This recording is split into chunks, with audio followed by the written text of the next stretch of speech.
वो बुलाता है यहाँ के रहो, तो ऑस्ट्रेलिया में जाके किससे बात करें? 3 महीना बंगले में घूमते हैं उनके घर के, चौथे महीने रायपुर। बोले यहाँ आप लोग मिलते तो हो यार, बोले आपसे मिल करके बड़ी खुशी मिलती है। ये स्थिति है। तो ये आज की स्थिति है कि स्पिरिचुअल ग्रोथ से ही विचारों के आधार को प्रबल करके हम बुढ़ापे को बहुत सही कर सकते हैं।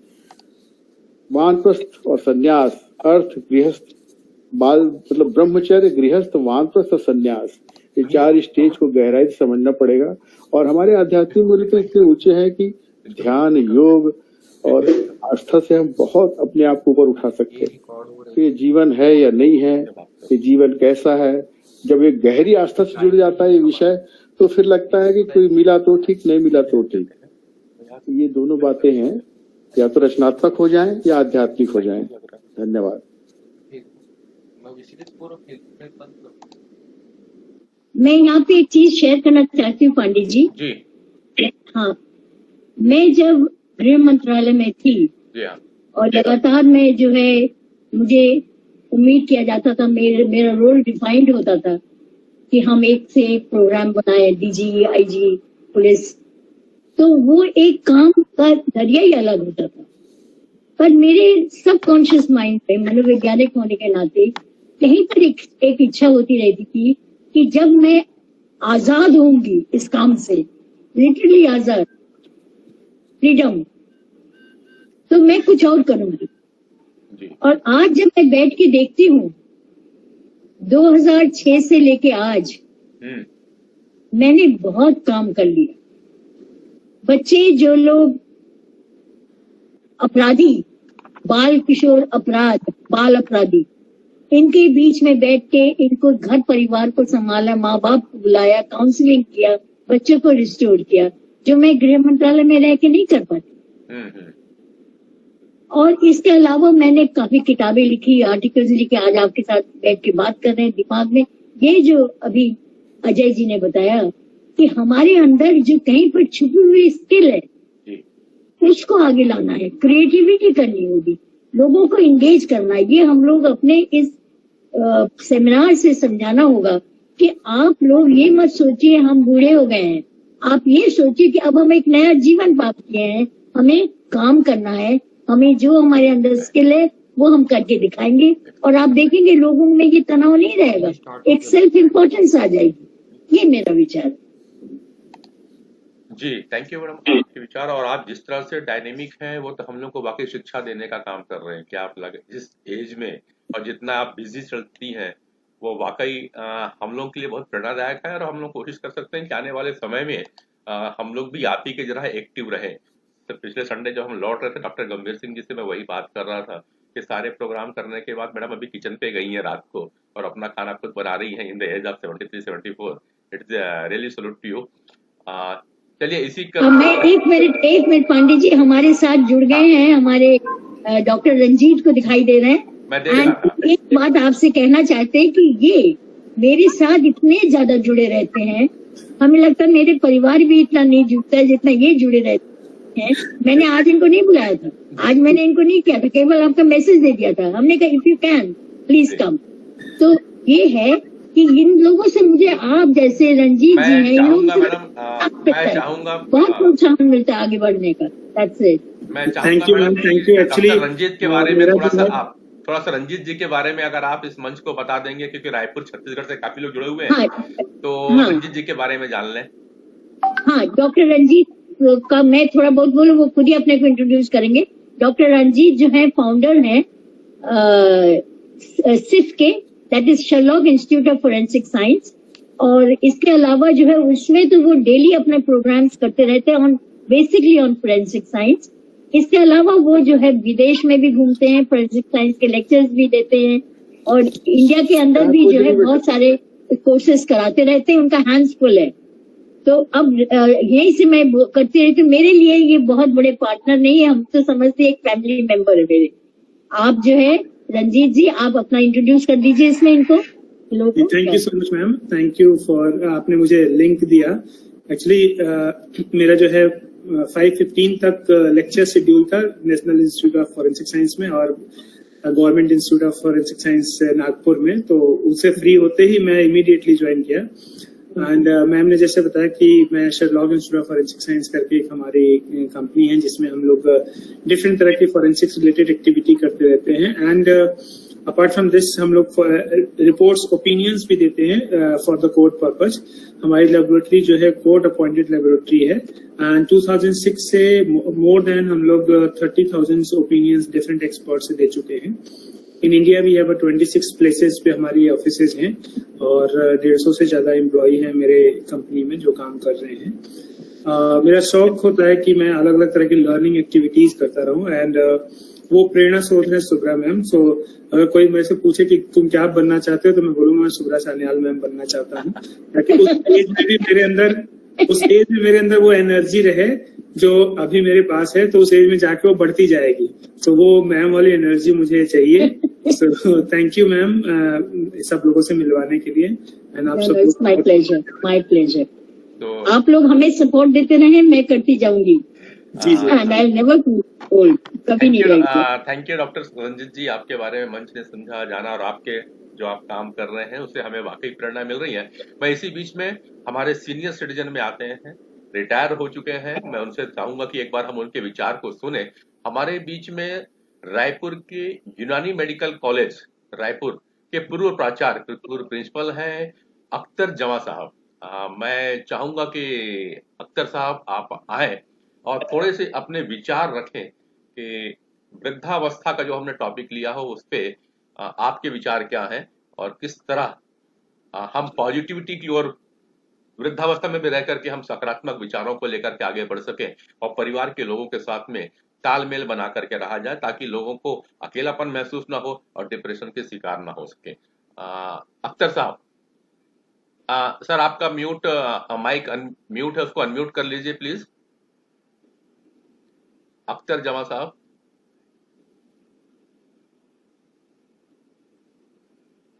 चलिए जब तक अख्तर जमा साहब का म्यूट नहीं हुआ, डॉक्टर कमल, हाँ हो गया। जी हाँ हेलो, आदाब साहब। जी जी नमस्कार। और हाँ नमस्कार नमस्कार।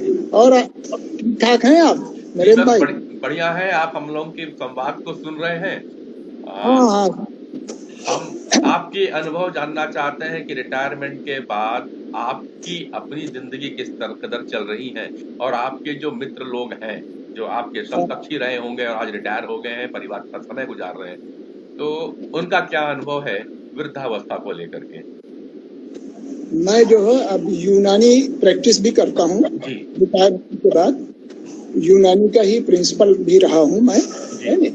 और मेरे जितने भी कोलीग थे वो सब अभी बहुत से ज्यादा हैं और कुछ तो निधन हो गया है जिनका, और ये उनकी बहुत सी बातें मेरे पास अभी भी मौजूद है और मैं यूनानी को लेके बहुत ज्यादा उत्साहित हूँ और उसी पर मैं काम करता हूँ। जितने भी मेरे पेशेंट हैं लोग हैं सब उनको मैं यही सलाह देता हूँ कि ये जो यूनानी दवा यानी प्राकृतिक जो दवाएं हैं उसका सेवन किया जाए। चलिए ये तो एक पार्ट हो गया है अपने प्रोफेशन का। हम ये जानना चाह रहे थे कि जैसे अभी इस मंच पे आपने सुना होगा डॉक्टर सन्याल ने भी बातें रखी और अजय जी ने, अवस्थी जी ने बात रखी कि जो एक ओल्ड एज हो जाता है उस समय अक्सर बच्चे जो है वो बुजुर्गों का केयर नहीं करते। बुजुर्ग का कंप्लेन ये रहता है कि बच्चे हमें बराबर समय नहीं दे पाते हैं। तो ये जो तालमेल की दिक्कतें एक बुजुर्गों में और एक बच्चों के बीच जो आ रही है, जो अपेक्षाएं एक बुजुर्ग को बच्चों से रहती है, जिसकी परवरिश जिस बच्चे की उन्होंने एक लंबे समय तक की, अचानक ऐसा क्या हो जाता है कि वो बच्चे अपने ही सयाने को, अपने ही पिता, अपने ही माता को निगलेक्ट करने लगते हैं। ऐसा कुछ अनुभव आप लोग के पास या आपके फ्रेंड सर्किल में से है क्या? मेरे पास ये है कि मैं बच्चों को बिल्कुल अपने दोस्त की तरह रखता हूँ, बिल्कुल दोस्त की तरह। सुबह नाश्ते में, दोपहर में तो नहीं मिल पाता हूँ, रात में हम लोग सब कोई साथ में खाते हैं और अपनी बातें शेयर करते हैं कि तुमको क्या तकलीफ है नहीं? अगर कोई तकलीफ है तो उसका निदान किया जाए और तुम मेरा भी ध्यान रखो, है ना? और भी हैं ज्यादातर, है नहीं? कभी कभी थोड़ा सा ये हो जाता है कि अब बेटी है मेरी बाहर है, उसको वहाँ जाना है, प्रताप है, इलाहाबाद है, यहाँ हमारे बहन है, बेटी है, सब रहते हैं, तो उनसे भी बातें होती रहती हैं, उनको भी मैं अपनी यूनानी दवाओं की बातें रखता हूँ कि मुझे ये तकलीफ है, ये तकलीफ है, तो बूटी जैसे तुलसी की पत्ती है उसको इस्तेमाल करना है नहीं, पुदीने का इस्तेमाल, इस तरह से चीजें करता हूँ ताकि वो फिर जुड़े रहें और इससे उनको फायदा भी होता है। बिल्कुल। चलिए बिल्कुल मैं आपके पास दोबारा आता हूँ समय रहने पे। इस बीच में डॉक्टर कमल वर्मा जी हैं क्या? जी डॉक्टर कमल वर्मा जी हैं क्या? मैडम चली गई है लगता है। डॉक्टर शैलेश खंडेलवाल जी हमारे पास में आ चुके हैं, फैमिली फिजिशियन है और यूँ कहो बहुत जल्दी। नमस्कार डॉक्टर साहब। नमस्कार डॉक्टर साहब। भाई साहब नमस्ते, बताइए। हाँ बस मैं आपके अनुभव को चाहूंगा डॉक्टर कल्याण जी को आप सुन रहे थे। एक बात जरूर है कि डॉक्टर शैलेश खंडेलवाल है रायपुर के शहर में और डॉक्टर शैलेश उन चिकित्सकों में शामिल है जिन्होंने 5 दिवसीय मेगा हेल्थ कैंप करवाया हुआ था और लिम्का बुक में और रिकॉर्ड में करवाया है। तो डॉक्टर शैलेश खंडेलवाल जी की स्थिति है और आपके पास तो मीडिया से पेशेंट आते हैं, काफी बुजुर्ग भी रहते हैं। कुछ अनुभव हमें बताएं उनकी जिंदगी। हाँ डॉक्टर नरेंद्र, ऐसा है कि मेरा अनुभव ऐसा है कि जैसे बाल्य अवस्था रहती है वैसे वृद्धावस्था रहती है, मतलब मैं ऐसा मान के चल रहा हूँ। अब इस एज में जैसे हम भी पहुंचते जा रहे हैं 60 के आसपास, तो एक अच्छा अनुभव रहता है। तो मैं थोड़ा सा इसको जीवंत रूप में लेता हूँ। कभी कभी जैसे मैं देखता हूँ संडे के समय जब मैं फ्री रहता हूँ तो एक दिन मेरे को कंचे खेलने का मन हो गया। अब साला अपन को कंचे खेलना है तो अपने 2-3 दोस्तों को बुलाया, कंचे भी खेले हमने। तो इस प्रकार के कुछ प्रयोग हम करते रहते हैं तो हमें लगता है कि उसके जो आनंद की अनुभूति रहती है वो एक अलग रहती है। थोड़ा सा अपन अपने ईगो को हटा ले, कभी अपन साइकिल वाइकल भी चला ले। एक दिन मेरा मन किया पतंग उड़ाओ भाई, पतंग लाई गई। अब बच्चा बड़ा हो गया, वो भी देखा, उसको अपन समझाया कि अबे माजा में लगाना पड़ता है, ये क्या होता है पापा? अरे कांच को ऐसे पीस के लगा भाई। वो भी देखते रहे, नया नया आइडिया कहाँ पिताजी लेके आ रहे हैं। तो अपन इस टाइप से कुछ हरकतें करते रहे, उसमें बुरा नहीं है। मेडिकल साइंस के हिसाब से मुझे ऐसा लगता है कि ये बहुत ऊर्जा हमको देती है।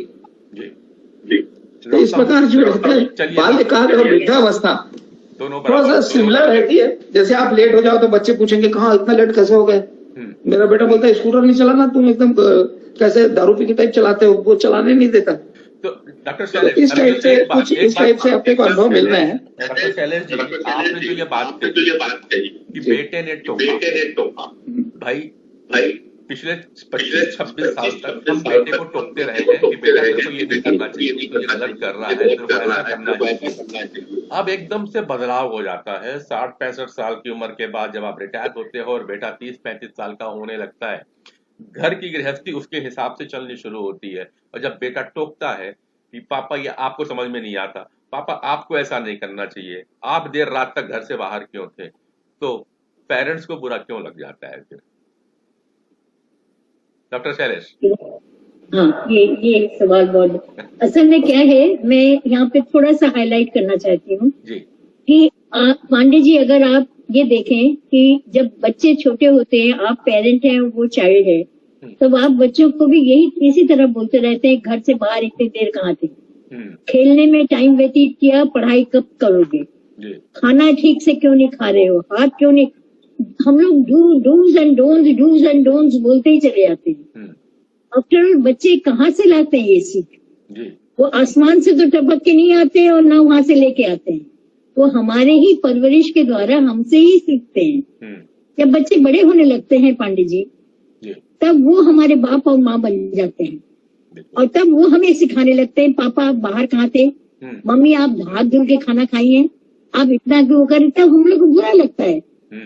क्यों बुरा लगता है? कि हमारे बच्चे हमें सिखा रहे हैं।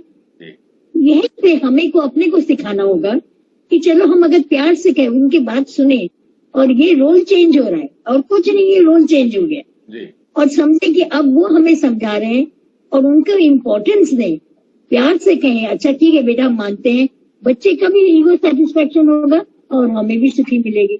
पर कितने पेरेंट्स करते हैं बताइए, उठा के जब उखड़ जाते हैं, तनाव आ जाता है, झगड़ा आ जाता है। ये है माइंडसेट, ये माइंडसेट को बदलना होगा। मैं और आपकी ही समकक्ष हैं डॉक्टर कमल वर्मा जी, मैं आ गई है वापस।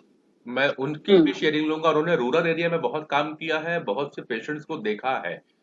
तो डॉक्टर कमल वर्मा जी का मैं, और आज ये बहुत एक्टिव है, मतलब आज भी मैडम अगर हम वर्मा मैडम को बोलते हैं कि मैडम वो 200 किलोमीटर दूर पे कैंप करने चलना है तो वो रेडी हो जाती है, बल्कि जो यंग आए हैं वो पीछे हट जाते हैं। डॉक्टर कमल वर्मा जी, मैडम वर्मा, मेरी आवाज आ रही है आपको? माइक म्यूट में है आपका, अगर अनम्यूट कर लें। मेरी आवाज आपको आ रही है क्या? आ गई मैडम, आ गई, बिल्कुल। हाँ, ऐसा है कि मैं बीच में पता नहीं कैसे डिस्कनेक्ट हो गई थी, इसलिए का मुझे मालूम नहीं है। मैंने जो भी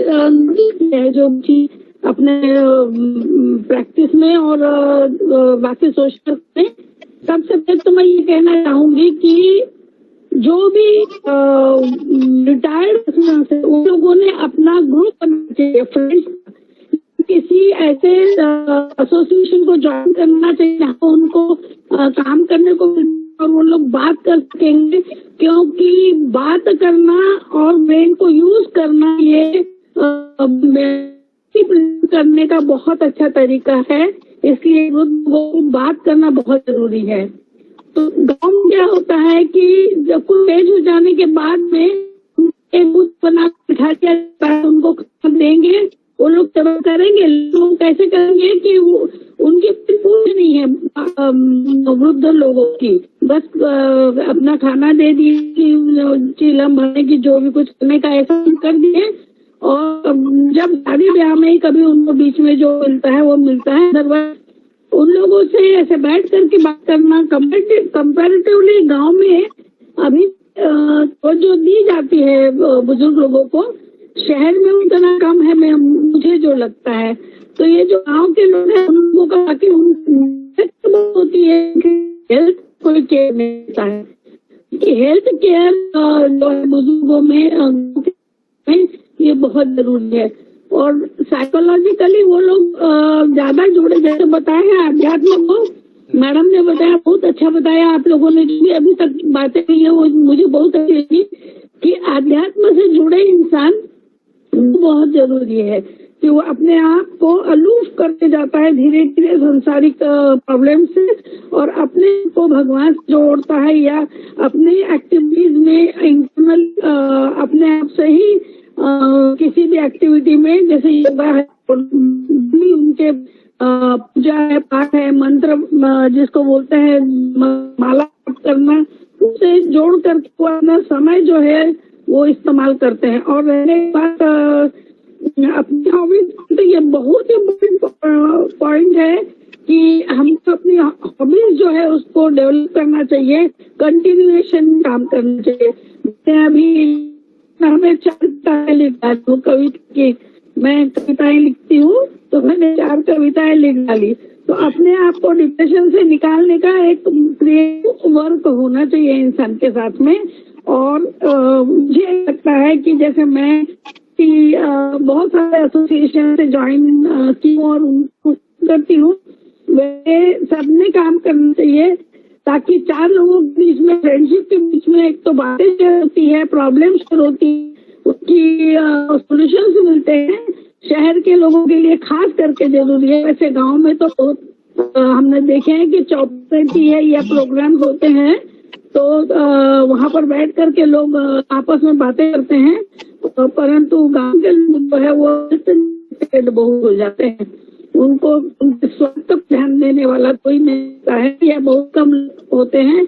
वे अपने आप में ही घर के, बाकी लोग जो है वो अपने आप में ही घर के लोग, वृद्धावस्था, अब बूढ़ा हो गया अब क्या करना है, हाँ वो बूढ़ा हो गया तो ये तो होगा ही, ऐसा लेकर के चलते हैं। तो इन चीजों को ध्यान हम लोगों को रखना चाहिए कि उनका स्वास्थ्य रेगुलर चेकअप होए।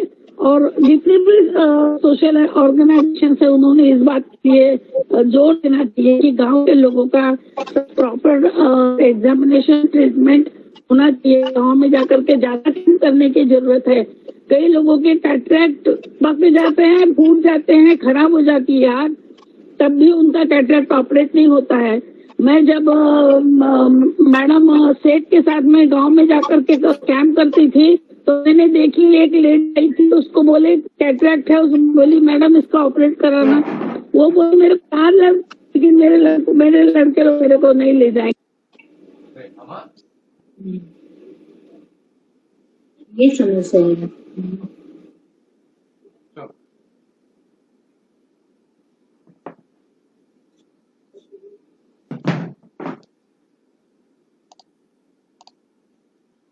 चलिए, डॉक्टर कमल जी की बातें हमने सुन ली और अच्छा शेयर किया उन्होंने और अपना एक विस्तृत अनुभव हमारे बीच में रखा है। ब्रदर, मैं चाहूंगा रूरल क्षेत्र से काफी ज्यादा अनुभव रखते हैं हमारे बीच में रिम्स मेडिकल कॉलेज के डीन हैं डॉक्टर गंभीर सिंह जी।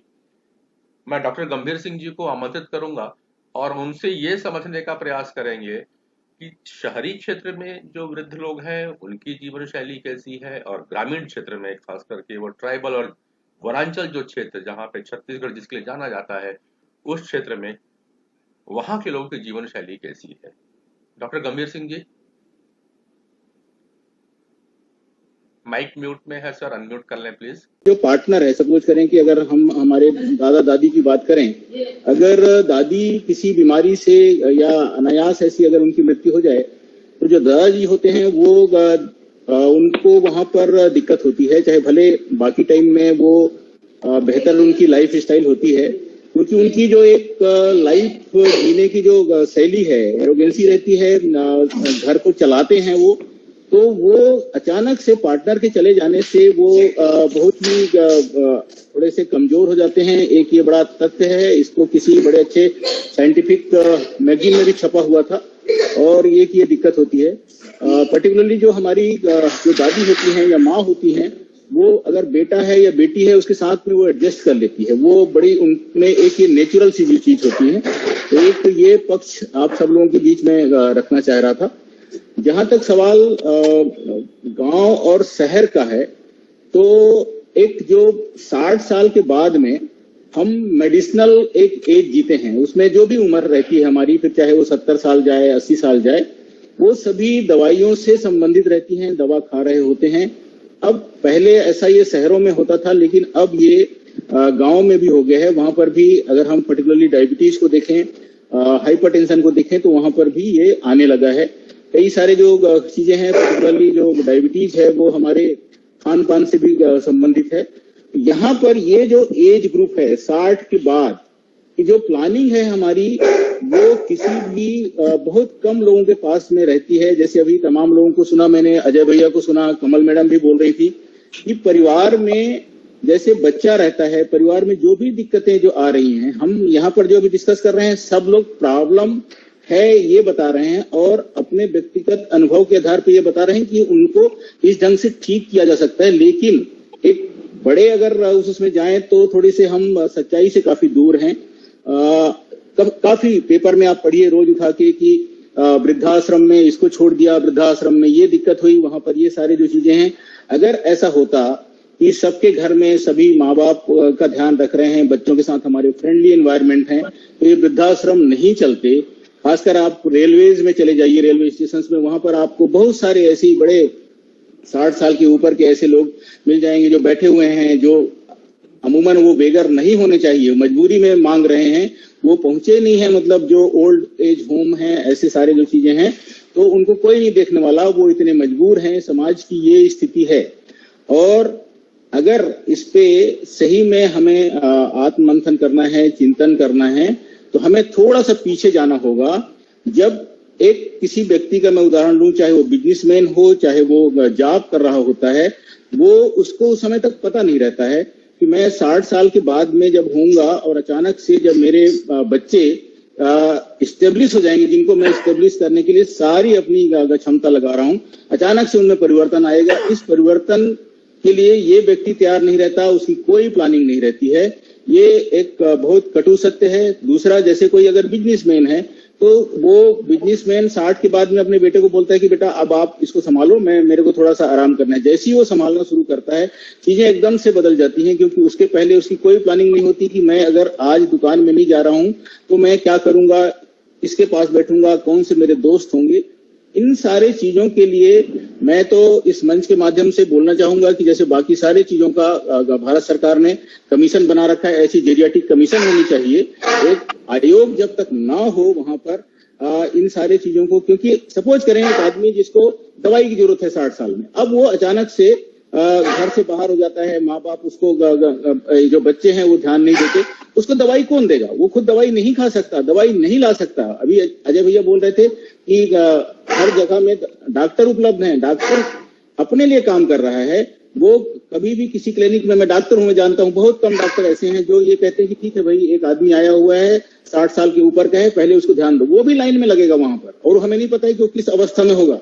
और उस समय जिस समय उनको बहुत इमरजेंसी की जरूरत होती है, जिस समय उन्हें देख रेख की जरूरत होती है, देख रेख इसलिए उनको ये बताएं कि आसपास की जो वातावरण है आपको आपकी शारीरिक अवस्था के हिसाब से, आपके सामाजिक अवस्था के हिसाब से पूरा जो नेशन है वो आपके लिए सोचता है। आप कहीं पर भी रहें, अगर एक व्यक्ति को खाना चाहिए समय पे तो उसको समय पे मिल जाना चाहिए। अगर घर में ये परिवर्तन हो गया कि नहीं, पहले खाना आपको इसलिए जल्दी मिल जाता था कि आप जॉब करते थे, अब चूंकि घर में जॉब करने वाला कोई और है, बहू उसको टाइम से खाना नहीं देती है। इस बात को समझिए, मैं क्षमा चाहता हूँ यहाँ पर। ये जो परिवर्तन उसके उसमें आता है वो किसी को नहीं कह पाता, और अंदर ही अंदर वो कुड़ता है। लाइफ तो उसकी बढ़ गई है, जैसे अभी नरेंद्र जी ने बताया कि 70 साल 80 साल ये सारे मेडिसिनल लाइफ है, लेकिन what about the quality of life? Quality of life नहीं होती जिसका वो सर्च करता है कि मुझे ऐसे जगह में जाना चाहिए जहां पर मैं बैठ पाऊं, जहां पर मेरी बात को कोई सुने, जहां पर वो अपनी सारी जो चीजें हैं शेयर कर पाए। तो ऐसे चीजों का सर्वथा अभाव होता है, और इसलिए ये जो एज होती है, दिस नॉट एक्चुअली, ये नंबर है एज जो जिसमें हम लोग बोलते हैं ना कि 70 साल जी लिया, हमारे यहाँ एक्सपेक्टेंसी, लाइफ एक्सपेक्टेंसी बढ़ गई। ये सारे दवाइयों के कारण है, ये सारे जो चीजें हैं इसमें उस पर्टिकुलर व्यक्ति का कोई बहुत ज्यादा वो नहीं रहता है। क्वालिटी ऑफ लाइफ उसकी जो पहले वो जिस ढंग से जिया जब काम करते हुए, चाहे वो जॉब में था, चाहे वो धंधे पानी कर रहा था, वो नहीं रह जाती है। तो ये हमको सोचना चाहिए यहाँ पर कि क्या उनके लिए ऐसी कोई व्यवस्था, हम जितने भी लर्नेड लोग उसमें जुड़े हुए हैं इस मंच में, हमें क्या करना चाहिए, हमें क्या सोचना चाहिए, जिससे कोई भी व्यक्ति अगर उसको लगता है कि अचानक उसके लाइफ में अगर ऐसी क्यों सिचुएशन आए तो मेरे लिए अल्टरनेटिव है, और ये मंच उस चीज को प्रदान करेगी, ऐसा मेरा अपना कहना है। तो इन्हीं बातों के साथ में मैं आप सब लोगों को अपनी बात खत्म कर रहा हूँ। मैं आपसे एक और बात को शेयर करवाना चाहूंगा। आपने कुछ समय पहले चर्चा की थी ओल्ड एज होम को लेकर के, कि आपने कहीं अभी शायद लेह लद्दाख की तरफ किया, तो एक मॉडल आपने देखा कि ऐसा एक ओल्ड एज होम बना हुआ है। तो थोड़ा सा मंच को अगर उसके बारे में बताएं तो शायद इस तरह से डॉक्टर सन्याल और डॉक्टर लाभा सिंह लोग काम कर रहे हैं और आगे बोल रहे हैं कि इस बात को हम सरकारों तक पहुंचाएंगे, तो शायद ये बातें वहां तक मुझे उस तरह की योजना है हम देश में पहुंचा सकें। जिसकी बात आपने कही कि उनका केयर कर रहे हैं, उनकी केयर का और एक जेरियाटिक कमेटी बननी चाहिए, जेरियाटिक कमीशन बनना चाहिए। इस बात भी डॉक्टर सन्याल यहाँ पे हैं, शायद उन्होंने वो लोग अपने पॉइंट्स में इसको शामिल करें और आप इस बात को सरकार के पक्ष में रखें। ऐसी तो मैं थोड़ा तो शेयर करना चाहूंगा जो आप मुझसे लेह लद्दाख के बारे में शेयर कर रहे थे। आप सभी लोगों को मालूम है लेह एक बहुत ही ऐसा डिफिकल्ट एरिया है, मतलब जहाँ पर लोग, अगर हम लोग यहाँ से जाते हैं तो ऑक्सीजन का सिचुएशन से लेके और भी कई सारे दिक्कत होती हैं। वहां पर जो लोग रहते हैं उनके लिए तो ठीक है, वो एक्लिमेटाइज रहते हैं। मुझे अभी कुछ दिन पहले वहां पर हमारे जो आरईसी है, जहाँ पर मैं इंडिपेंडेंट डायरेक्टर हूँ, उसके माध्यम से जाने का मौका मिला, क्योंकि मुझे बताया गया था कि वहां पर CSR जो फंड है उसके माध्यम से एक ओल्ड एज मतलब जो वो है होम बनाया गया है। मेरी बड़ी प्रबल इच्छा थी दो कारण से, एक तो ऐसे जगह में उसका संचालन कैसे करते हैं, दूसरा अक्सर मैं ऐसा सुनता था कई बार कि इस तरह से जो CSR फंड के जो पैसे होते हैं उनको लोग बाग ले जाते हैं और उसका प्रॉपर जो एक इम्प्लीमेंटेशन होना चाहिए वो नहीं हो रहा है। तो वो भी मैं देखना चाह रहा था। और क्योंकि मैं वहां पर गया, मेरे साथ में हमारी पूरी टीम थी, हम लोग जाके वहां पर उसको हमने खुद देखा अपने उससे, मैं फोटो नरेंद्र आपको शेयर भी किया था। आप लोग विश्वास नहीं करेंगे कि ऐसे डिफिकल्ट एरिया में उन्होंने इतना बढ़िया बनाया हुआ है, जिसमें ना उन लोगों का हेल्थ चेकअप का ध्यान रखा जाता प्रॉपर तरीके से, सवेरे समय पे नाश्ता दिया जाता है उनको पूरी आजादी होती है वहां पर बैठ के वो अपनी बात करें। जो अलग अलग तहसील के लोग हैं, अगर कोई पॉलिटिक्स पे बात करना चाहता है, कोई सामाजिक सरोकार पे बात करना चाहता है, तो वहां पर वो लोग बैठ के अपनी सारी बातें करते हैं और बड़े खुश लग रहे थे, सभी लोग बड़े खुश मिजाज हैं। और जो संस्था ये सारी चीजें उनको चला रही है, वो उनसे भी हम लोगों ने अलग से इंटरव्यू किया और उन्हें बताया, हमने सजेशन भी दिया फिर उनको कि इनके देख रेख में जरा भी कमी नहीं होना चाहिए, क्योंकि आरएसी प्रतिबद्ध है इस चीज को कि अगर आप बेहतर करते हैं तो और भी ना सिर्फ सीएसआर फंड से बल्कि दूसरे किसी और भी फंड के माध्यम से आप लोगों को हेल्प करेंगी। यहाँ हम लोग जैसे लोगों का रोल इसलिए अहम हो जाता है कि ऐसे जो संस्था चल रहे हैं और जहां पर ऐसे हमारे वरिष्ठ लोगों को रखा जाता है, हम लोगों को भी वहां पर जाना चाहिए, हमें देखना चाहिए, हमें उनके साथ में समय व्यतीत करना चाहिए कि उनकी जो भी दिनचर्या में क्या क्या चीजें हैं। और मेरे जैसे जितने लोग यहाँ पर जुड़े हुए हैं उसमें 60 के अगर ऊपर है, मैं अभी खैर 60 साल का तो नहीं हूँ, लेकिन मुझे इस बात की चिंता है कि हम उनके लिए और क्या कर सकते हैं। और मैं जब उस अवस्था में पहुंचूं तो मैं ये एश्योर रहूं कि कई सारे ऐसे संस्था बने हुए हैं और हमारी ये संस्था, ये प्लेटफॉर्म खुद इसमें चूंकि काम की है और मैंने भी अपना कुछ थोड़ा बहुत योगदान दिया है। और कभी मुझे अगर मेरी जिंदगी में कभी ऐसा मौका आए कि मुझे भी अगर ऐसी जगह में रहने की जरूरत पड़े तो मैं निश्चित रूप से रहूं वहां पर। तो ये मैं ऐसा सोच के वहां पर गया था और देखा, मुझे बड़ा अच्छा लगा वहां। तो मॉनिटरिंग की जरूरत है और निश्चित रूप से जो भी फंडिंग होते हैं, सरकार का पैसा जरूर दिखता है, वो पैसा हम सब लोगों का रहता है क्योंकि हम लोग टैक्स के रूप में देते हैं। तो हमें जाना चाहिए वहां पर, देखना चाहिए और अपने तरफ से न सिर्फ मॉनिटरी बल्कि हम अगर उसमें कुछ और भी एड कर सकते हैं तो हमें एड करना चाहिए। तभी जाके ऐसे जो लोग हैं जिनको दिक्कत हो रही है वो बेहतर हो सकते हैं, उनकी लाइफ बेहतर हो सकती है।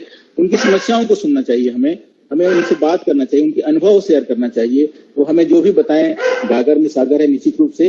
वो थोड़े से परेशान जरूर हैं अव्यवस्था के कारण, चाहे वो पारिवारिक अव्यवस्था हो, सामाजिक अव्यवस्था हो या आसपास के वातावरण की अव्यवस्था हो, उनको सिर्फ और सिर्फ ऐसे जो जगह बने हुए हैं उसमें रखने की जरूरत है।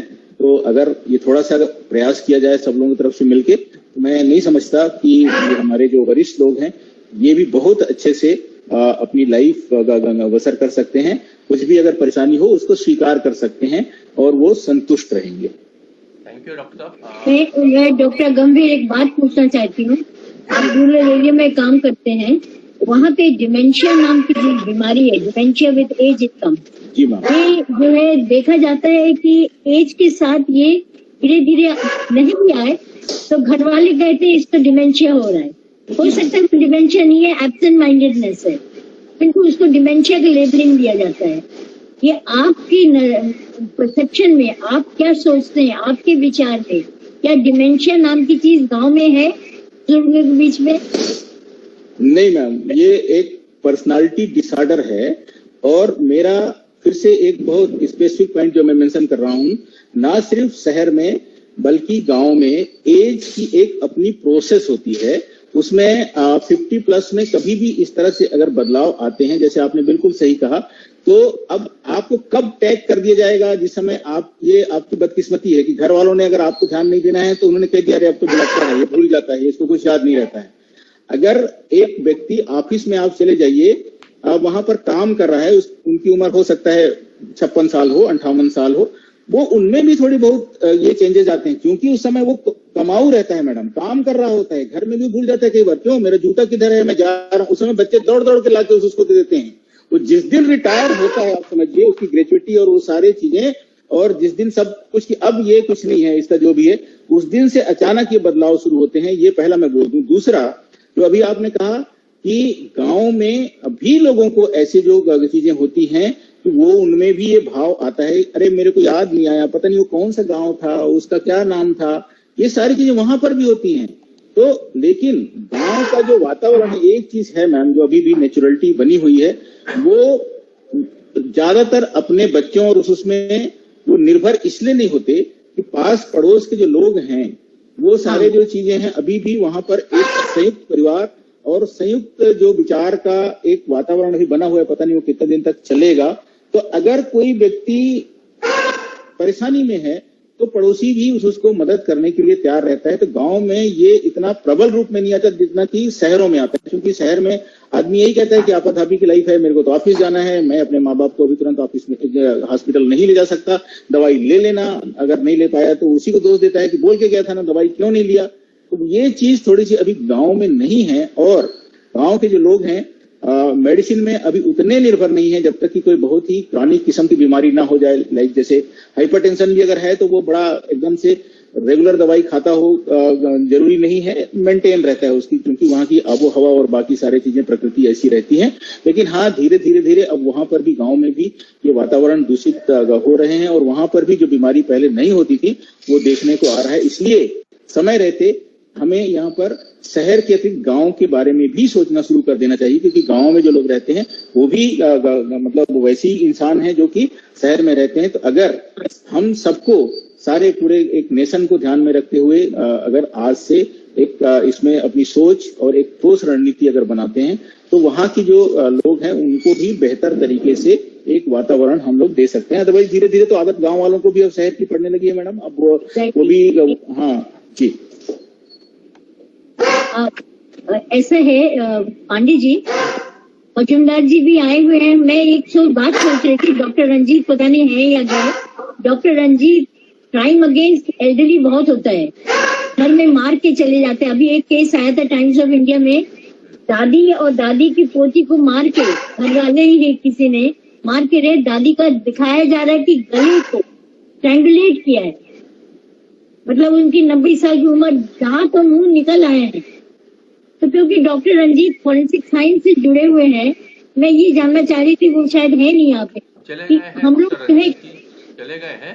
मैं मैडम उसके पहले कि अपने मजुमदार जी जो साइकोलॉजिस्ट हैं, तो मेरे सीनियर भी रहे हैं, मैं उनको बुलवाऊं। उसके पहले कि युवा साथी भी हमारे साथ जुड़े हुए हैं, पेशे से आयुर्वेदिक चिकित्सक हैं।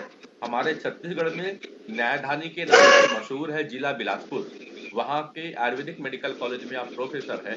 तो मैं थोड़ा सा उनके विचार भी लेता हूँ कि युवा क्या कहता है, जिन्हें अभी जवाबदारी मिल रही है अपने बुजुर्गों को संभालने की। तो थोड़ा सा उनसे भी विचार ले लो, तो उसके बाद में मैं मजुमदार जी के पास करूंगा। डॉक्टर विवेक जी, आवाज आ रही है आपको? हाँ, नमस्कार सर, सभी को नमस्कार। नमस्कार। सबसे पहले तो मैं सबको धन्यवाद देना चाहूंगा और पूरी टीम को कि आपने फिर से इस तरीके का एक संचालन शुरू किया और बहुत अच्छे विषय के साथ आप दोबारा आए हैं। तो मैं पूरे आयोजकों को बहुत अंतःकरण से धन्यवाद देता हूँ। एक वर्ष से मैं इस तरह के प्रोग्राम को नहीं कर पा रहा था किसी कारण से, मैं आप क्षमा मेरे को मांगना चाहिए। चलिए, मैं इस मंच को आश्वस्त करता हूँ कि अब हर गुरुवार को हम लोग बैठा करेंगे 5 से 6 बजे तक चौपाल लेकर के।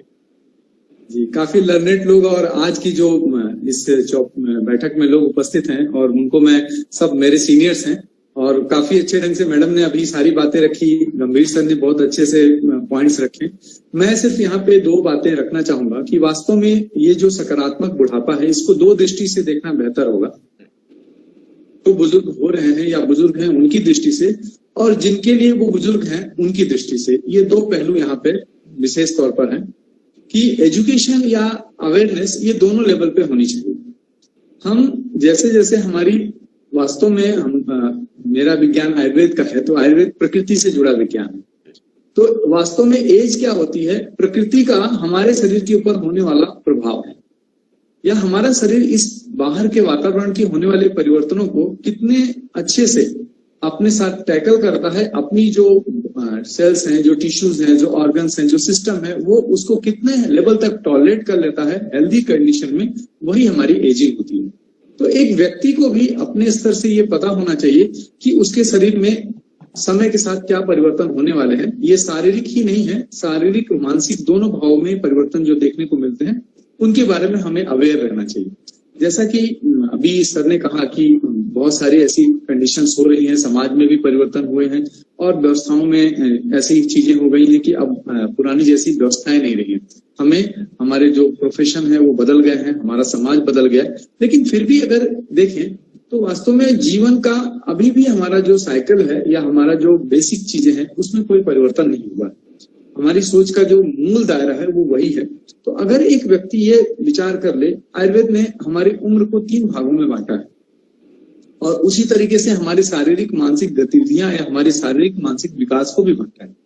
जो हमारी आयु का प्रथम भाग होता है उसको हम लोग, जिसको हम बाल्यावस्था कहते हैं, जो कि रचना प्रधान होती है, जिसमें कि हमारी बॉडी में सब कुछ चीजों का निर्माण हो रहा होता है और हमारी शरीर बिल्कुल एक पुष्ट अवस्था में रहती है।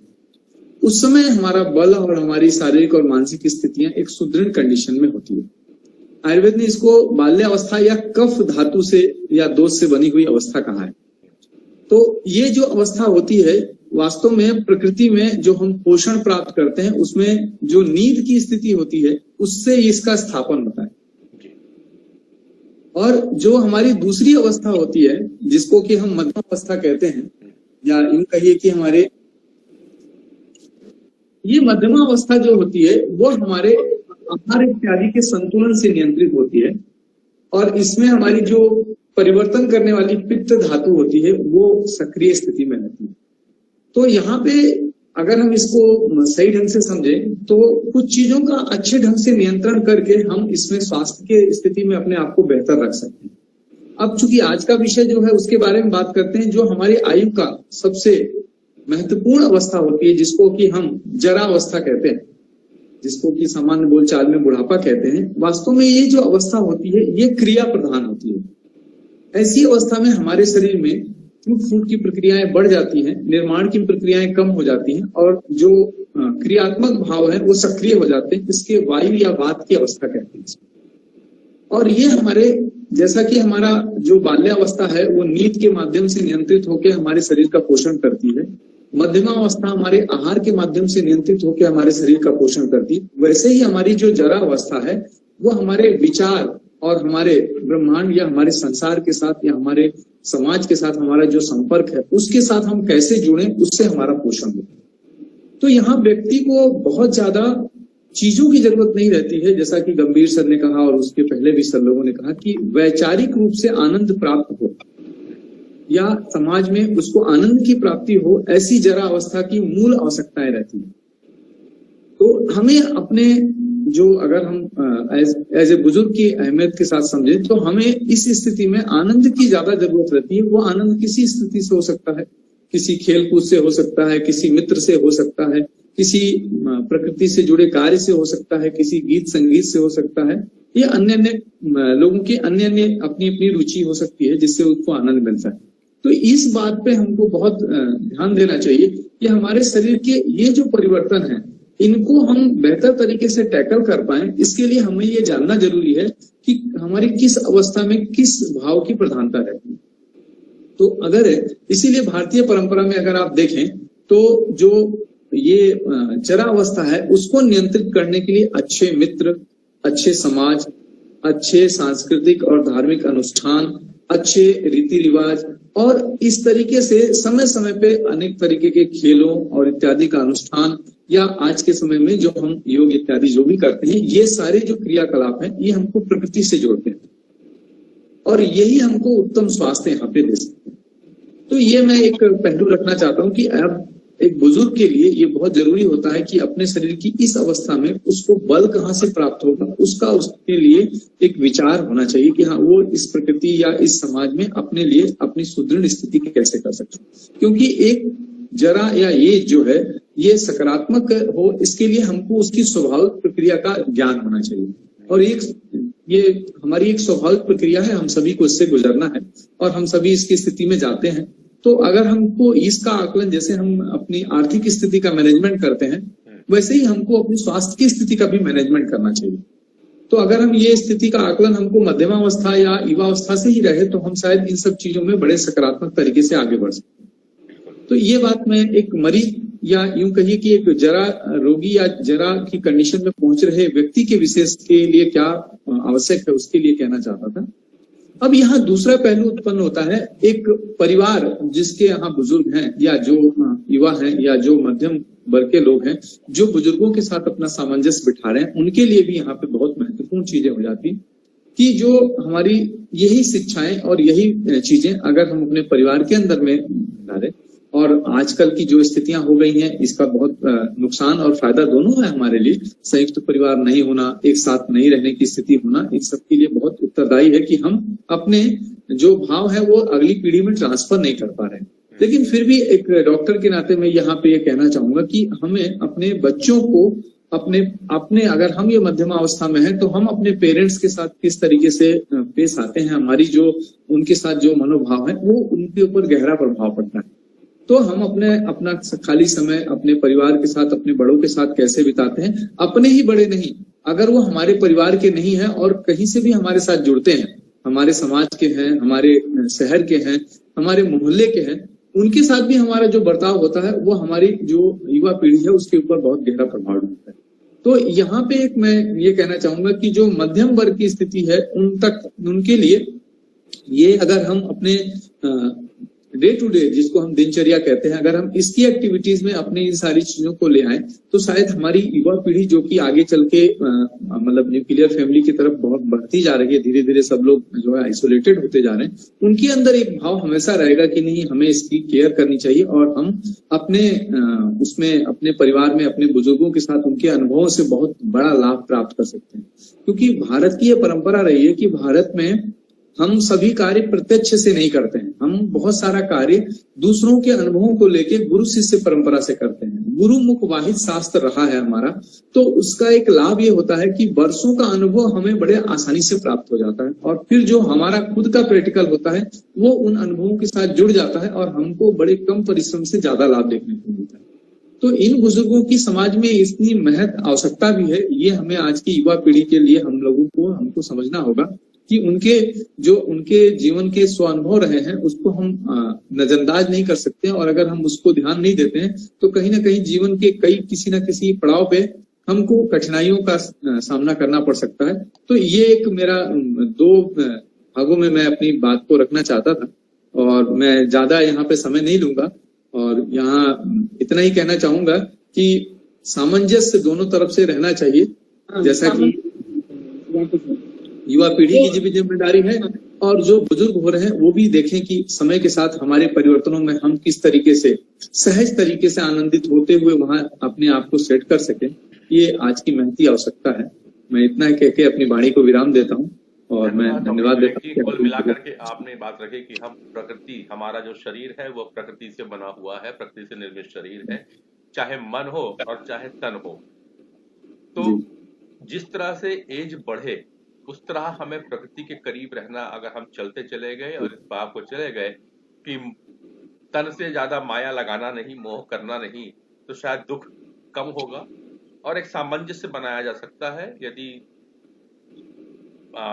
बालक और पिता दोनों इस बात को समझ सके कि हम प्रकृति के साथ चले तो तालमेल शायद बनाई जा सकती है। चलिए मैं और भी विषय को लूंगा और अब चलूंगा साइकोलॉजिस्ट के पास।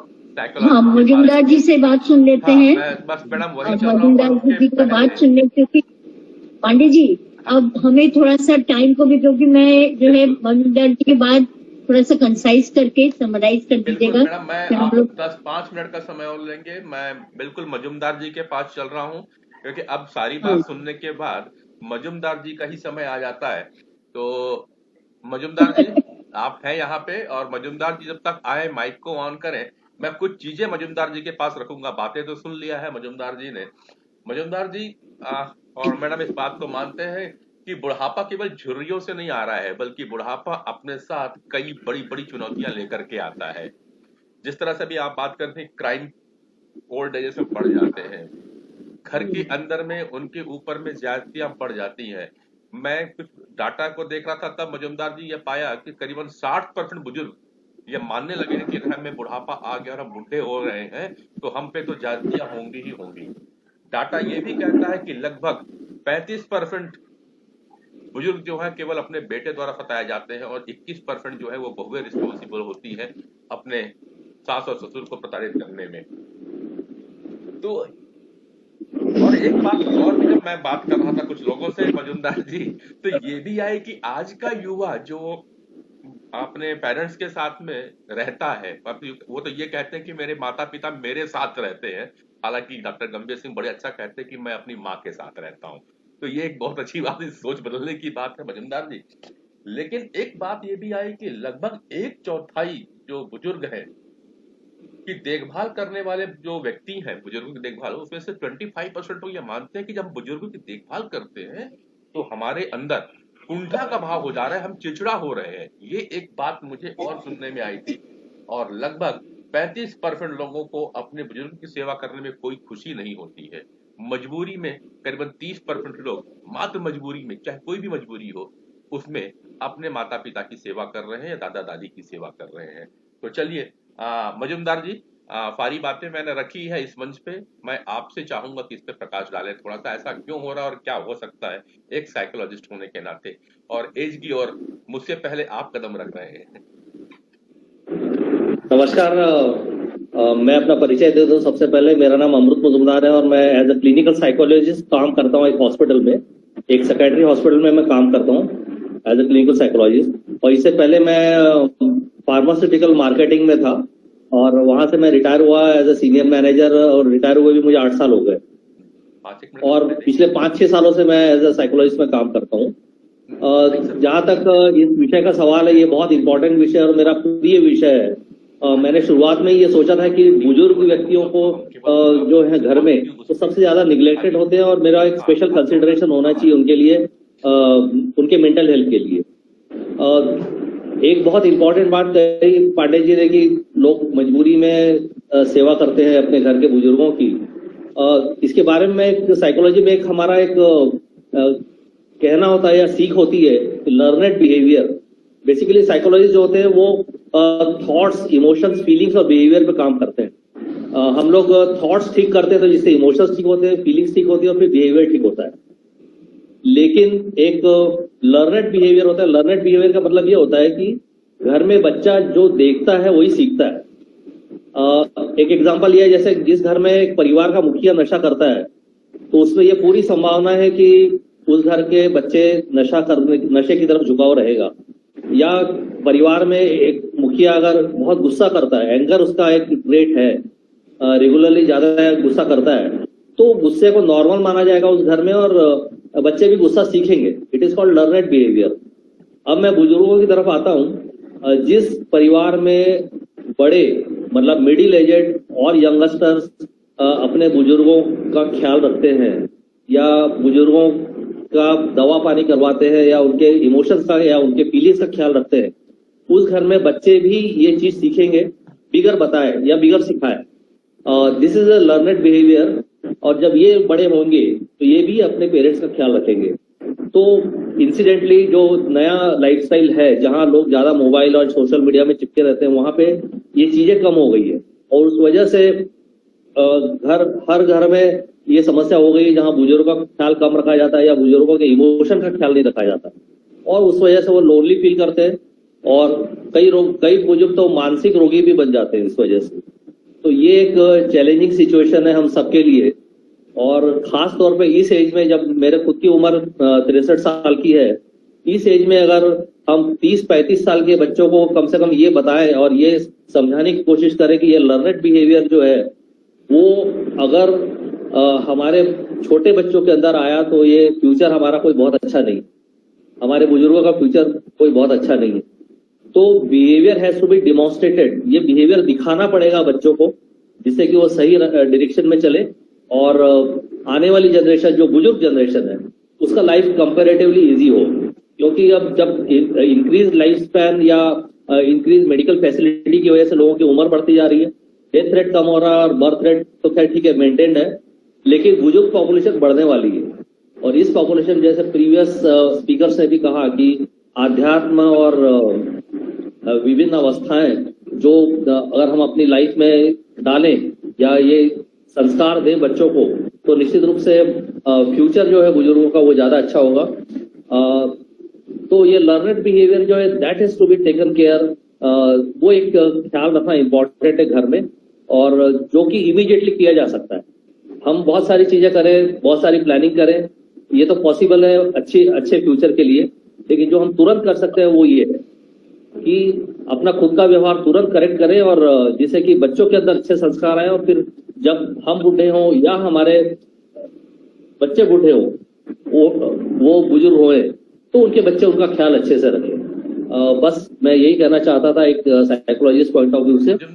ये हम लोग डेवलपमेंटल साइकोलॉजी में पढ़ते हैं। Majumdar ji, thank you so much for organising topic on very interesting topic for mister Narendra. once again thank you very much for inviting me for this discussion. Majumdar ji, एक प्रश्न मैडम सान्याल ने पूछा था और उसको चर्चा में लाई, ये जो बुजुर्गों पे परिवार के द्वारा क्राइम ज्यादा देखने को मिल रहा है, एकदम मुंह को दबा तक देते हैं लोग, मरणावस्था में छोड़ देते हैं, तो बीइंग ए साइकोलॉजिस्ट मैं जो है मजुमदार जी, मैं खुद भी साइकोलॉजिस्ट हूँ। मैं ये एक बात बोलना चाह रही थी। अभी एक केस आया था, मैंने इसमें डॉक्टर केशव जो आईपीएस ऑफिसर हैं वो कह रहे हैं हम अब उसको हैंडल करेंगे रिटायरमेंट के बाद। ये केस देखे, और ये एक केस आया है हाईलाइट फॉर मीडिया के बीच का मतलब नहीं, ऐसे नहीं हो रहा है। माँ का जो है शी वॉज अ पेंशनर, बेटा ने उनके पेंशन के जो भी आप कहें एटीएम कहिए, जो भी उनके कागज हैं, जो भी कहिए, वो ले लिया। लेने के बाद she was left high and dry. जब वो बैंक में अपना पैसा ड्रॉ करने गए या पेंशन लेने गए, वो पता चला कि उनका वो बेटे ने ये कहते हुए कि माँ नहीं है, I don't know how it happened, वो हो गया। तो वो चीटिंग केस था। ये चीटिंग केस में जो है जो ऑर्गेनाइजेशन हैंडल कर रहे हैं, इस तरह के अब्यूजेस ऑफ एल्डरली हो रहे हैं, तो उनको भेजा गया। पुलिस ने फिर लोकेट किया और मदर को देखा गया कि शी वॉज आउटसाइड, भीख मांग रही, उसके पेंशन का कहीं पे कुछ नहीं है, घर से निकाल दिया गया। तो इस तरह के केसेस भी आ रहे हैं। और आप जो कह रहे हैं ना कि घर के अंदर, मैं कह रही हूँ क्राइम अगेंस्ट एल्डरली भी हो रहे हैं बहुत ज्यादा।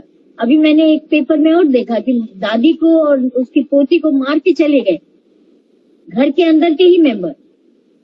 तो यहाँ पर एक बात ये हो रही है कि आपने जो बात की मजुमदार जी, वैल्यू सिस्टम की बात की, कि value should be transferred rightly to the child at the right time.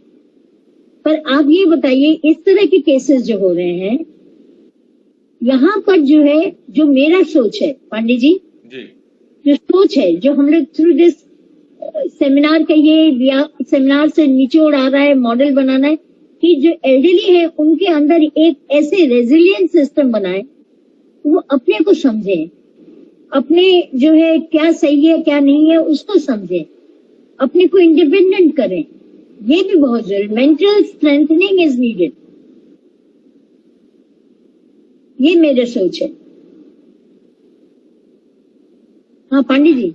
बिल्कुल मैडम, हम लोग हाँ मजुमदार जी कुछ बोलना चाह रहे हैं इस विषय पे। पांडे जी आप रिपीट करेंगे, आपका क्या सवाल था अभी फिर से? नहीं, मैडम ने जो बातें कही मैंने वही बात को बोल रहा था कि अभी बीच में देखने को ये मिलता है, चाहे वो रूरल क्षेत्र, गांव का क्षेत्र हो या शहर में भी, बुजुर्गों के ऊपर अपने ही परिवार के, चाहे बालक हो या उनकी बहू के द्वारा जबरदस्त क्राइम अटैक किया जाता है, उन्हें मारपीट की जाती है।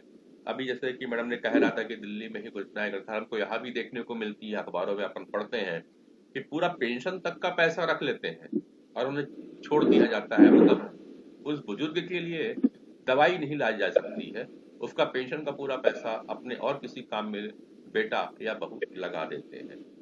तो एक साइकोलॉजिस्ट होने के नाते मैडम भी साइकोलॉजिस्ट ही है और मैडम ने क्रिमिनल साइकोलॉजी पे काम कर रही है। तो हम ये जानना चाहते हैं कि इसका क्या उपाय हो सकता है कि इन चीजों को हम रोक पाने में मदद कर सके किसी की।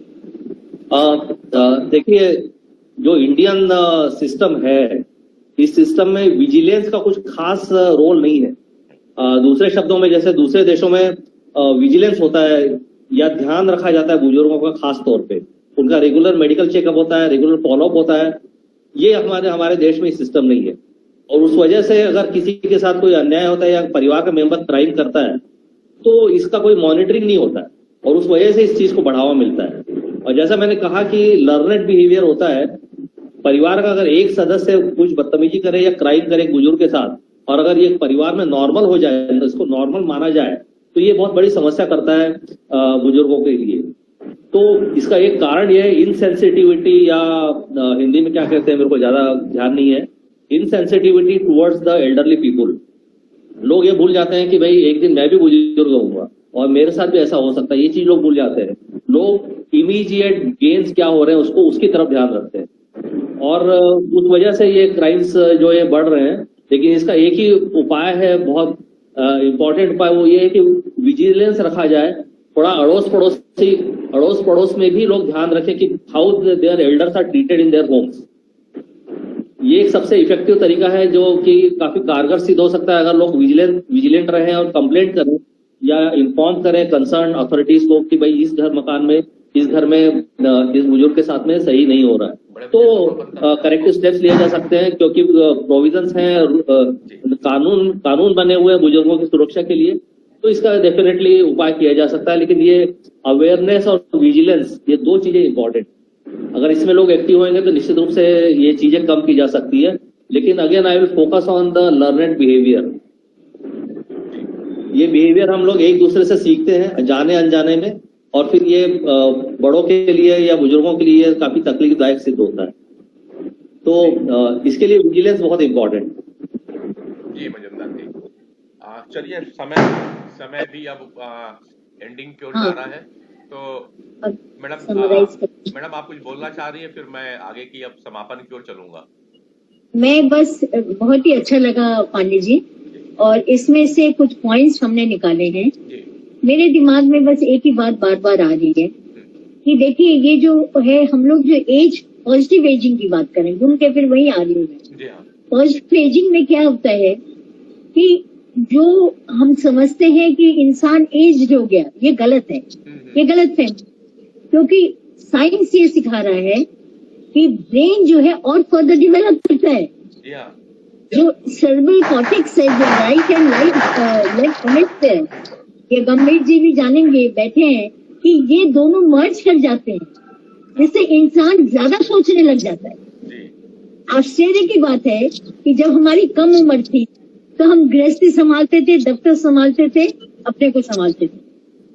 अब क्या है, दफ्तर तो नहीं रह गया है, तो अब जो है सोच जो है, पढ़ाई लिखाई, खाना बनाना, ये में रह गया, बच्चे भी बड़े हो गए। तो ये जो काम हम लोग जो एल्डरली है, हम ज्यादा सोचते हैं और उनसे ज्यादा, उसका क्यों ना इस्तेमाल किया जाए सही तरह से। जी बिल्कुल, मेरा ये है, इच्छा है, सपना है, मैं ऑब्जेक्टिव है कि हम लोग जो ये प्रोग्राम कर रहे हैं पांडे जी, इसमें से आप लोग जो रूरल एरियाज में काम करते हैं, हम लोग जो अर्बन, अगर एक मॉडल बनाया जाए ओल्ड एज होम्स में जाके, आप कभी कभी ओल्ड एज होम्स देखिएगा अर्बन एरियाज में कंडीशन सही नहीं है, मिनिस्ट्री भले ही फंडिंग दे, आप अंदर जाके देखिए क्या हालत है। अगर वहां पर कल्टिवेट किया जाए, उनके अंदर स्किल है, किसी को बुनाई आता है, किसी को सिलाई आता है, किसी को, अगर कराया जाए तो दे विल फील एंगेज। आज मैं खुश क्यों हूँ, क्योंकि आई एम एंगेज। तो एंगेजमेंट इनके लिए करना होगा, इनको ये समझाना है कि तुम एज नहीं हो, you are still young in mind. बस इतना ही कहना है मुझे। जी थैंक यू। मैं समापन में डॉक्टर फैलेस खंडेलवाल को बुलाऊं, उसके पहले बस छोटा सा कमेंट्स हमारे चिंतक विचारक अजय अवस्थी जी से। आज पूरी वार्तालाप को आपने सुना है भैया बैठ के, तो इस पूरे पे और एजिंग के ऊपर में सकारात्मक बुढ़ापा की ओर कैसे कदम, अजय कुमार जी हैं क्या, अजय अवस्थी जी? शायद आवाज नहीं पहुंच पा रही है। मैं समापन की ओर चलूंगा, और हमेशा की तरह हमारे चौपाल का जो कार्यक्रम का समापन होता है, मेरे बड़े भैया डॉक्टर शैलेश खंडेलवाल जी इस पर टिप्पणी देते हुए समापन करते हैं। मैं सन्याल मैडम आपको बता दूं कि कोरोना काल के पूरे समय तक हम लोग रोज शाम को 7 बजे से लेकर के 8 बजे तक चौपाल चलाया करते थे, और बीच में किसी कारण से सबकी व्यस्तता बढ़ी और यह कार्यक्रम में विराम लग गया, लगभग 1 साल तक विराम रहा। आपकी प्रेरणा, आपके आदेश पे आज ये प्रथम दिन है हमारे चौपाल छत्तीसगढ़ से पुनः प्रसारित चालू हो चुका है काव्या फाउंडेशन के बैनर पे, और बहुत बढ़िया, हम कोशिश करेंगे आगे चल फिर चलेंगे। अजय जी बस। बहुत बढ़िया नरेंद्र जी, बहुत अच्छी बात की आपने हमारे चौपाल की जो प्रसार प्रचार की बात, आपके प्रयास से निश्चित रूप से ज्वलंत मुद्दे उठे हैं और बहुत अच्छी चर्चा आई है। कई बार आपने अभी साल भर पहले लगातार जो चलाया, आप साधुवाद के पात्र है। डॉक्टर गंभीर सिंह ने बहुत व्यवहारिक बात कही थी कि कोई सरकार भी इसमें इनिशिएट ले, एक कुछ आयोग बने, कोई ऐसे निगरानी का सिस्टम बने जो बुजुर्गों, जैसे आज बच्चों के लिए, महिलाओं के लिए कड़े कानून है, बुजुर्गों के लिए भी बने। ये तो प्रैक्टिकल बहुत जरूरी है। एक बड़ी कहावत है, सोचो अच्छे की तैयारी करो बुरे की। बुजुर्गों को बस यही कहावत लेके चलना पड़ेगा कि बच्चे अगर करते हैं तो अच्छा सोचो, वरना अपने बुरे की तैयारी करके रखे रहो। और मेरी ये बात बहुत से विद्वानों ने दोहराई है कि क्रिएटिव हो जाएं, आर्थिक सुरक्षा चक्र बनाएं और अपने आप को कहीं न कहीं व्यस्त रखें और अपेक्षाएं कम करें। बस इन 4 बातों से बहुत बड़ी सोच विकसित होगी। अगर बच्चा सेवा करता है तो आप धन्यभाग में। कई ऐसे निसंतान दंपतियां हैं जिनके बच्चे नहीं है, वो दोनों किसी अन्य गतिविधि से जुड़ करके अपने आप को व्यस्त रखें। कोई बच्चे हो तभी आपको बुढ़ापे ऐसे भी है जो बिना बच्चों के हैं, चल रहे लोग। ईश्वर भी एक सत्ता है, परम सत्ता है, एक ऐसी व्यवस्था है जो हर जीव के लिए बना के रखती है बिना किसी प्रत्यक्ष दर्शन के। तो हमारा दार्शनिक पक्ष बहुत अच्छा रहा है भारत का।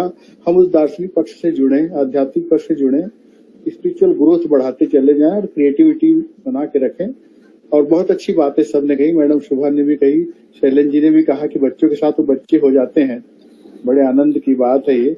और अख्तर जी ने भी कहा और अभी अमृत मजुमदार जी ने भी कहा कि कैसे अपने आप को आप डेवलप करें, आत्म साधना में लगे, ये बहुत बुनियादी बात है। आपको बहुत बहुत धन्यवाद नरेंद्र जी, आपने बड़ी अच्छी चर्चा रखी और हमारी चर्चा हुई हमारे बीच में, मैं ऐसा कहूंगा। धन्यवाद सर। हमने अपने से खुद बात कर ली आज और अपने बारे में अब सोचेंगे हम खुद। और बहुत अच्छी बात है कि हमें हमारा काम है और शायद दर्शन को मानते हैं, गीता को मानने वाला देश है, तो यही कहता है कि आप बस दूसरे की करते जाओ, अपने लिए सोचो मत, अपेक्षाएं मत पालो। अगर आपने अपेक्षाएं पाली तो निश्चित रूप से दुख घेरेगा। और यही विचार डॉक्टर शैलेश खंडेलवाल जी कहते हैं। तो डॉक्टर शैलेश खंडेलवाल जी आप आए और अमर चौपाल के आज इस विशेष अंक सकारात्मक बुढ़ापा का ये तो नहीं कहूंगा, आज का समापन करें और आगे हम अपने बुढ़ापा को कैसे सकारात्मक की ओर ले जा सकते हैं, इस पे चिंतन करते हुए अगले हफ्ते फिर बैठेंगे नए विषय के साथ। डॉक्टर शैलेश खंडेलवाल जी। पहले पांडे जी मैं एक बात करना चाहती हूँ। आभा मैम ज्वाइन नहीं कर पाई हैं, उन्होंने हमें बोला था कि हम बीच में आ सकते हैं। तो मैं आप लोग जितने लोग असेंबल्ड हुए हैं, पांडे जी आपने बहुत बढ़िया एक मीटिंग ऑर्गेनाइज किया है। और हम जो है साईफाई की तरफ से, अपने तरफ से मैं भी जो है धन्यवाद देना चाहती हूँ। और मैंने ये जो यहाँ से जो पॉइंट्स नोट किए हैं, मेरी ऑब्जेक्टिव है, मेरी उम्मीद है कि मैं इनको जो है नेक्स्ट जो हमारा सेमिनार होगा उसमें हम रखेंगे। और पांडे जी मैं विनती करती हूँ, मैं रिक्वेस्ट करती हूँ सबसे अपने तरफ से और साईफाई के ऑर्गेनाइजेशन की तरफ से कि आप इन लोग सबको निमंत्रण दें। तो जिस दिन वो सेमिनार होगा उसमें हम लोग स्पीकर्स अलॉट करेंगे। वो हमारे स्पीकर्स अन्य तरह के होंगे, कुछ पुलिस के होंगे, कुछ मेडिकल होंगे, हम आपसे भी लेंगे। तो वो ये लोग सब सुने, पार्टिसिपेट करें अपने व्यूज में। फिर 1 अक्टूबर में जो हमारा प्लान है, इंटरनेशनल एल्डरली डे है, उस दिन final summation of this work will be. तो ये मैं अपनी तरफ से कहना चाह रही थी। नाउ शैलेंद्र जी आप जो है इसको कंक्लूड कर दीजिए। Thank you ma'am. आप यहाँ पे मैं याद दिला दूं और कि एक प्रोग्राम हमारा 24 सितंबर को होगा जिसमें दिल्ली से सारे लोग जुड़ेंगे और ये नेशनल प्रोग्राम होगा साइफी और काव्या फाउंडेशन के साथ में, जिसपे हम बात करेंगे सकारात्मक बुढ़ापा की ओर, पॉजिटिव एजिंग की ओर। और लास्ट प्रोग्राम हम इसको कंक्लूड करेंगे, सबमिशन करेंगे 1 अक्टूबर 2022 को।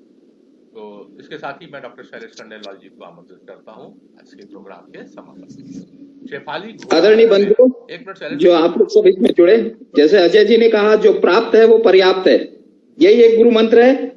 और आप लोग जानते हैं कि हमारा चौपाल अब फिर से चालू हो गया है और मैं बता रहा हूँ 1 घंटे आप इसमें जुड़ गए तो सब बचपन की तरफ लौट गए हैं। तो ये एक ऐसा विषय है जब हम संवाद टेक्नोलॉजी के माध्यम से करते हैं। अब ये फिर चौपाल चालू हो गया, अगले नए कलेवर में नए साथियों के साथ, नए ऊंचाई, नए उमंगों के साथ। मैं आशा करता हूं कि आप कहीं पे भी हो, अपना मोबाइल साथ होता है, आप जुड़िए। कई बार अपने को काम भी आ जाता है तो आप बीच में कट भी सकते हैं, फिर जुड़ सकते हैं। कटते हुए, जुड़ते हुए, आगे बढ़ते हुए हम चलते चले नरेंद्र पांडे के साथ हमारे चौपाल। अगले बार मैं आशा करूंगा कि सब जुड़ेंगे और जो प्राप्त है वो पर्याप्त है, ये गुरु मंत्र को याद करते हुए। जय हिंद, जय भारत, जय Chhattisgarh. Thank you. Shefali ji join किए, क्या कुछ बोलना चाहती है शेफाली जी? मैं चाहता हूँ कुछ अगर बात रखना चाहती हैं तो रखें। हाँ, अब कंक्लूजन में इनको भी सुनते। शेफाली जी बोलिए, अनम्यूट करिए।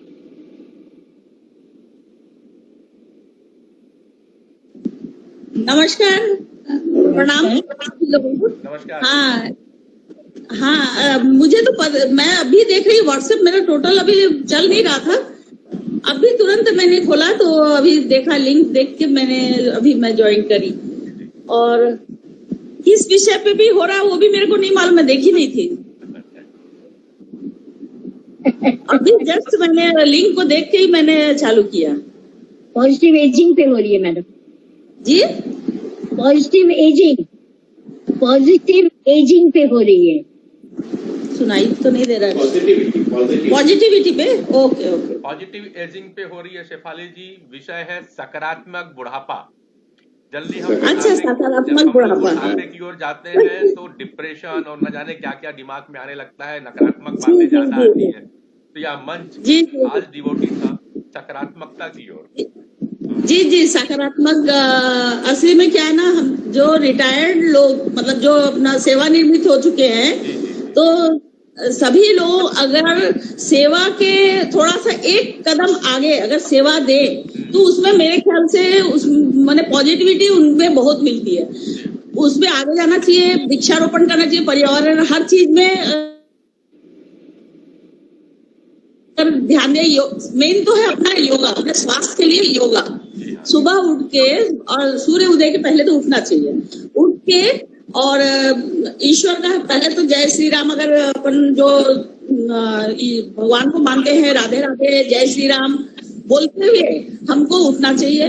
और सुबह उठ के हम लोग को योगा तो जरूर करना चाहिए। योगा अगर करेंगे तो हमारा दिन भर का एकदम स्वस्थ रहेंगे।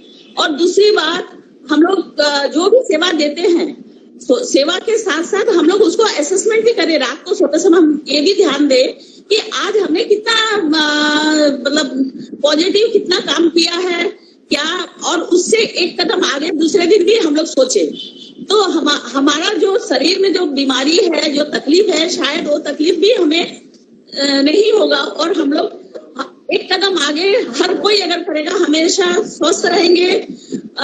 ये चीज मैंने खुद अपने आप में आजमाया है।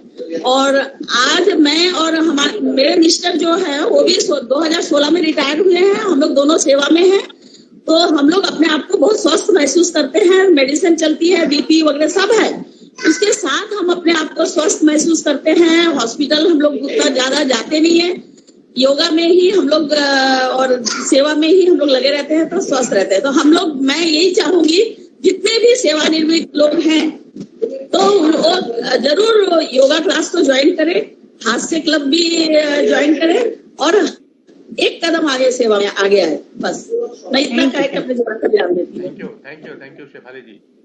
तो कर दीजिए। तो मैडम आज हम समापन करेंगे। शेफाली जी कहाँ से हैं आप? शेफाली जी कहाँ से हैं? मैं बिलासपुर छत्तीसगढ़, बिलासपुर अलका छत्तीसगढ़ से हैं।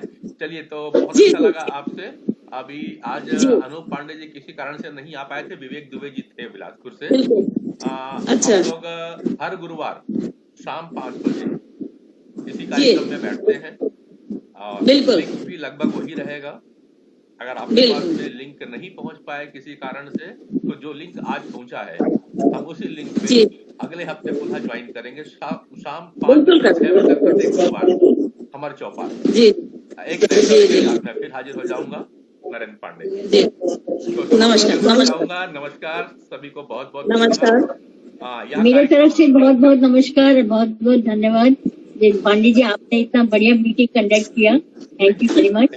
और उम्मीद करती हूँ कि 24 सितंबर वाला हम लोग का सब 24 सितंबर में जो हम लोग का कॉन्फ्रेंस और बेहतर हो।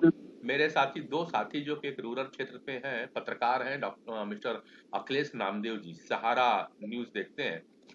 उन्होंने भी मैसेज किया, किसी जगह फंस गए थे तो वो नहीं आ पाए और नेटवर्क का प्रॉब्लम हो रहा था। और एक हमारे साथ में पीएनपी साइको न्यूरोबिक प्रोग्रामिंग वाले व्यक्ति हैं और एनएलपी का यहाँ पे कोच है डॉक्टर अनिल गुप्ता जी। वो भी कहीं मीटिंग में फंस गए थे। मैडम उन्होंने एक नया कॉन्सेप्ट चालू किया है होलिस्टिक मेडिसिन का, और इसमें उन्होंने 7 चक्रास के माध्यम से भी लोगों को बैलेंस करना सिखा रहे हैं, पॉजिटिविटी की ओर जा रहे हैं। उन्होंने अपने क्लिनिक का ही नाम रख दिया है पॉजिटिव जोन। और उनके बहुत सारे लेक्चर, मैंने वीडियो का लिंक भेजा था राजेंद्र को पिछले प्रोग्राम का, तो उन्होंने भी सॉरी लेटर भेज दिया है। व्हाट्सएप पे देख रहा था, किसी कारण से मीटिंग में नहीं आ पाए। 24 तारीख के मीटिंग में वो भी रहेंगे। और हम लोग एजिंग को लेकर के भी यहाँ पहले भी कार्यक्रम कर रहे थे, लेकिन डाटा बनाना में हम लोग थोड़ा पीछे हो जाते हैं। तो अब आप लोग की मदद से हम लोग और काम करेंगे। मैंने 2 वीडियो आपको भिजवा, राजन के माध्यम से भिजवाए थे। वो वीडियो मैंने शेयर कर लिया था। जी, मैं अभी और 1-2 वीडियो और बनने वाले हैं, हम उसमें और बात करके भिजवाएंगे। तो 24 तारीख को हम प्रोग्राम को और बढ़िया कर सके, तब तक मैं अपनी टीम से और बात करूंगा, आ जाए। थैंक यू मैडम, आपने बहुत अच्छा मार्गदर्शन मुझे दिया है इस प्रोग्राम को करने के लिए। Thank you. Thank you.